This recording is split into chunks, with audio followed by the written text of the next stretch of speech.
Without a doubt, all the things that are happening because of the pandemic have enormous influences on our psychological health. Death, unemployment, loss of health, social isolation generates most of the time anguish, stress, frustration, and grief on us, which in a certain way are unavoidable. This is why we address you to share some tools, some strategies and tricks in order to diminish their impact on our emotional well-being. 1. To compare this current situation with others in the past. It is useful to evoke memories, to bring back memories of all those hard situations that happened to us, tough times we could overcome, many hard situations in which we were oppressed by hardship in our life. That is to say, it's worth remembering harsh situations we could overcome, and they can be from a different sources, from a great variety of adverse events. Maybe that of harsh economic times, the loss of a loved one that made a big impact on us.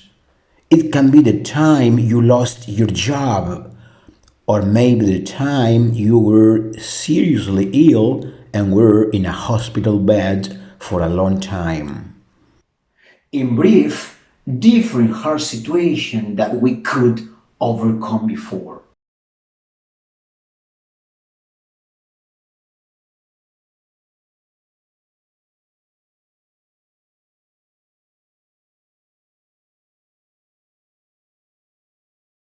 Two, to keep in mind that others are in the same or worse situation than you.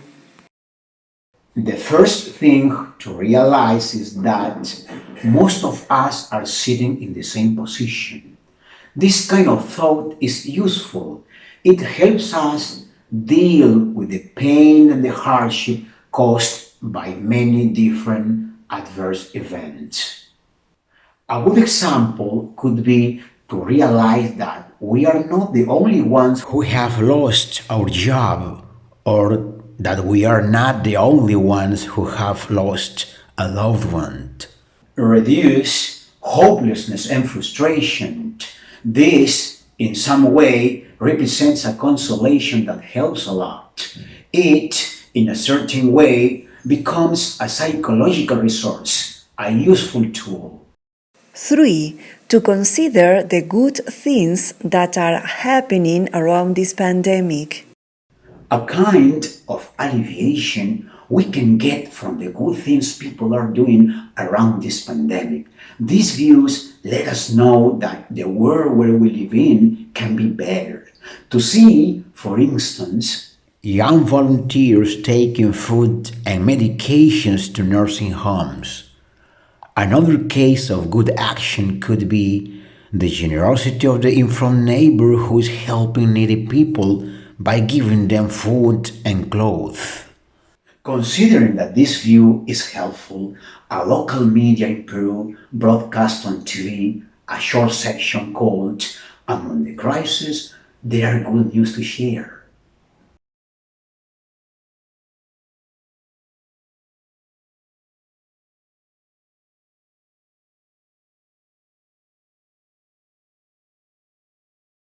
4. To get involved in different activities. It could be positive. It could be very beneficial because it lets us not to focus on our problem. It helps us to get rid of the things and the thoughts that hurt us. And these activities can be from a great variety of things.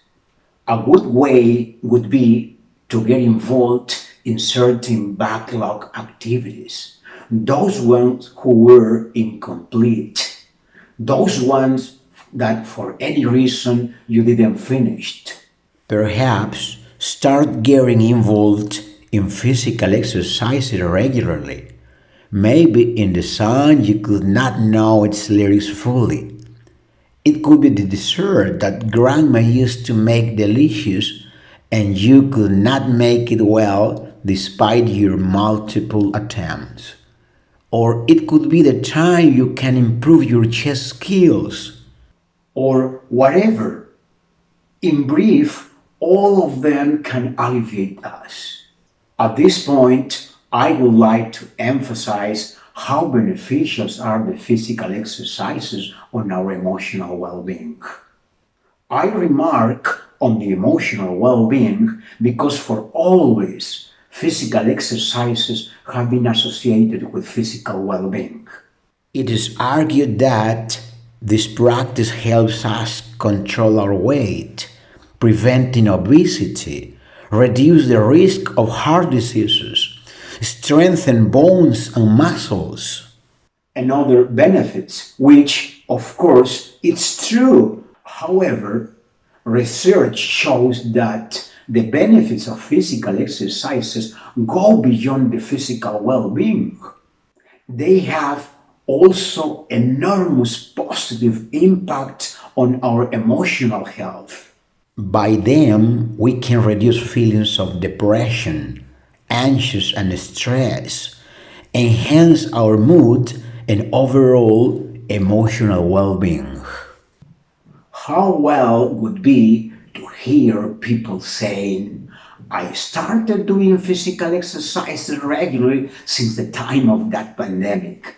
I returned to the practice of the chess at that time of pandemic.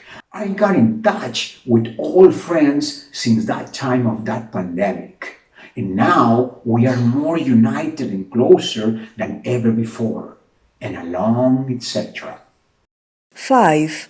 To get back in touch with relatives and friends. To get back in touch with relatives and friends as much as you can because it generates wellness, especially if you share your fears and anxieties with them. Maybe some of them have the same distresses as you. By listening to each other, by cooperating with one another, sorrows can fade away, and it also can confer a feeling of security in knowing that one is not alone. Moreover, there are strong chances of being listened to by them because there is a great mass of sorrow in the world. And we are in a time where compassion and sensitivity have to come. And haven't you realized that the words thanks, you're welcome, excuse me, I'm sorry are being used more than before? 6. We must stay informed with the essential, with the necessary, and not overload ourselves. One thing is to stay informed, and other is overload ourselves. We cannot do long periods of time absorbing a great amount of information about it. Just the necessary, just essential, just the things we need, not the whole package.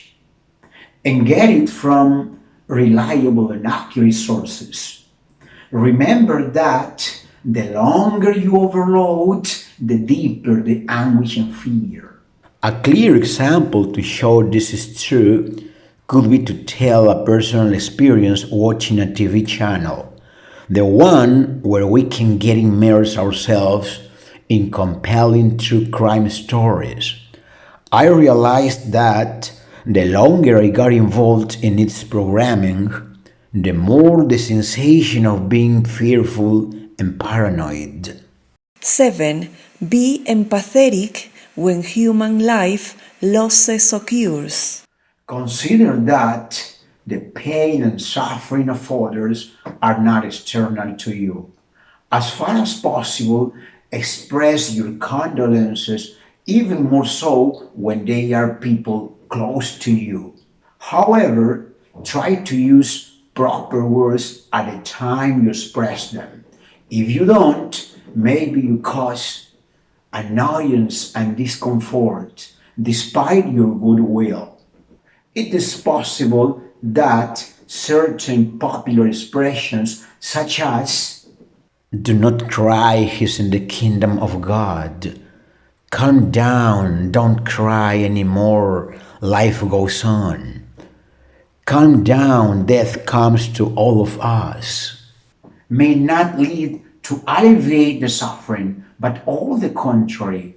Saying this to our friends mean we are denying their right to express their sorrow, or feeling sadness and frustration, which are, after all, proper human emotions.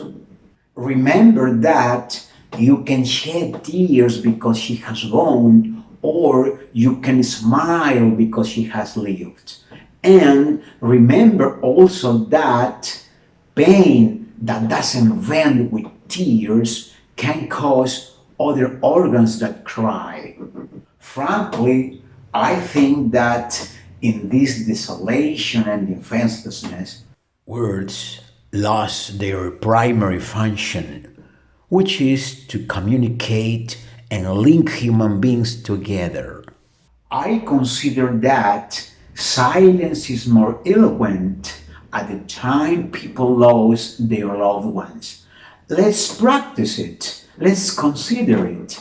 In other words, let's practice the therapeutic listening, the silence that alleviates more than a bunch of popular phrases.